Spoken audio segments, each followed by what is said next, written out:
Sejam bem-vindos ao curso básico de atendimento pré-hospitalar. Hoje, vamos abordar um dos temas mais críticos e vitais na emergência: hemorragias e choque hemorrágico. Frequentemente descrito como o rio da vida, o sangue é essencial para a manutenção das funções orgânicas.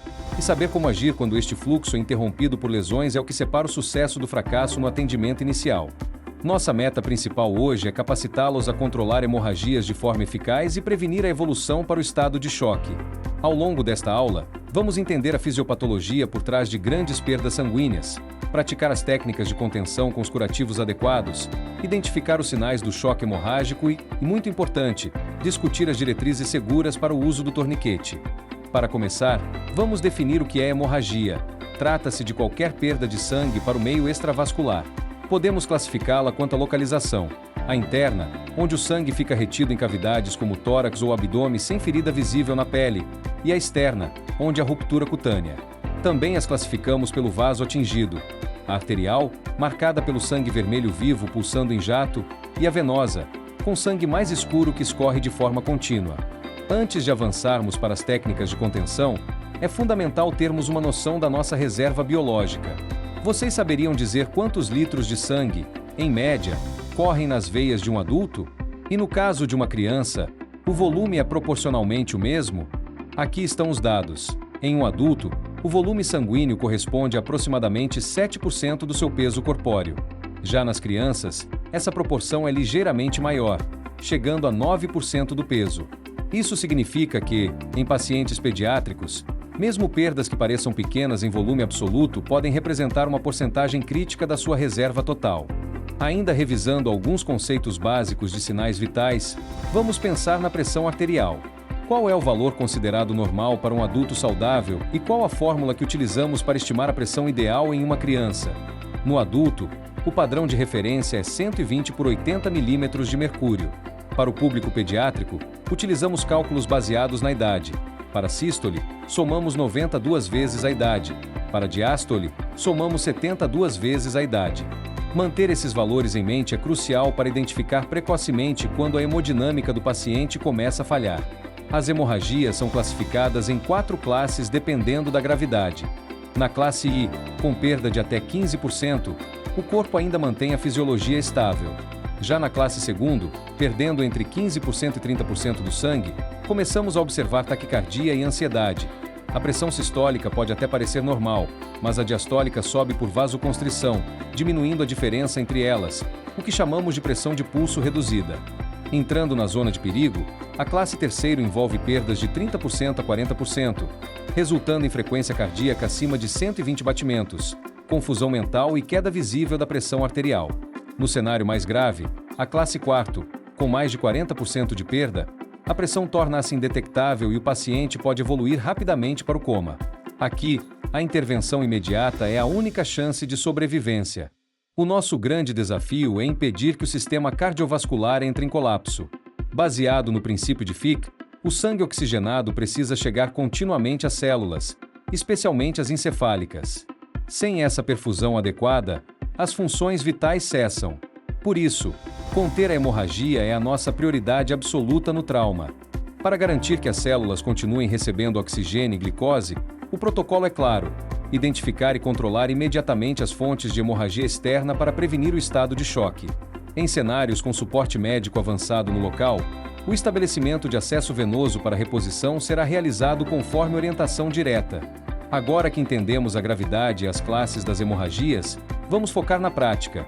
Como realizar o controle efetivo desses sangramentos no campo? Existem diversas técnicas para contenção, que vão desde as mais simples às mais invasivas. Falaremos sobre a pressão direta, o uso de curativos compressivos e oclusivos, a elevação de membros, a pressão indireta em pontos arteriais e, por fim, as indicações restritas para o torniquete. A pressão direta é a primeira linha de defesa. O socorrista, devidamente protegido com EPIs, aplica pressão manual sobre o ferimento usando gaze ou compressas. Se o sangramento persistir, evoluímos para o curativo compressivo. A dica de ouro aqui é: se as primeiras gases ficarem encharcadas, não as remova. Adicione novas camadas por cima e aplique uma bandagem de crepe com tensão suficiente para conter o sangue, mas sem interromper a circulação periférica. Podemos usar a gravidade a nosso favor através da elevação do membro.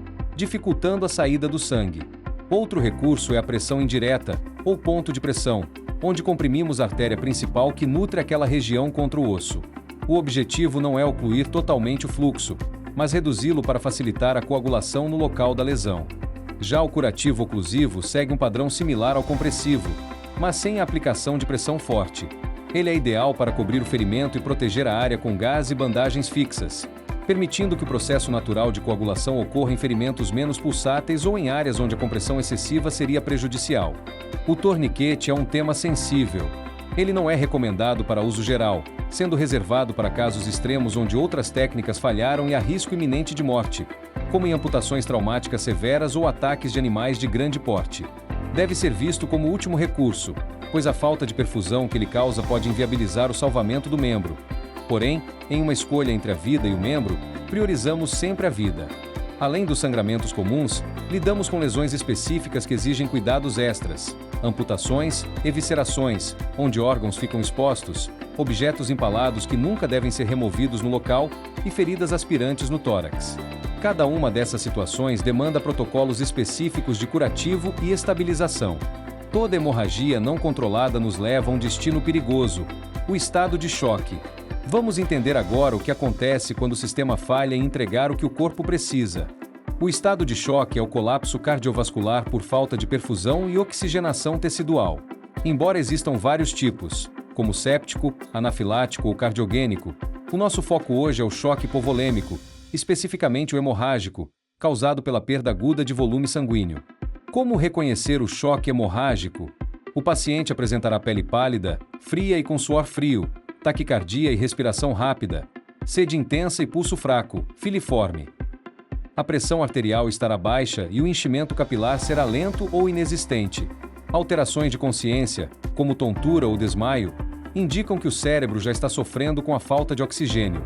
Para prevenir o agravamento do choque, devemos conter a hemorragia imediatamente, manter a vítima deitada em decúbito dorsal, afrouxar roupas apertadas e, se não houver suspeita de trauma na coluna, elevar os membros inferiores. Além disso, é vital agasalhar a vítima para evitar a hipotermia e, se disponível, administrar oxigênio em alto fluxo enquanto se aguarda o suporte médico. Abrimos agora um espaço para perguntas. Alguém tem alguma dúvida sobre as técnicas de compressão, a classificação das hemorragias ou o manejo do estado de choque?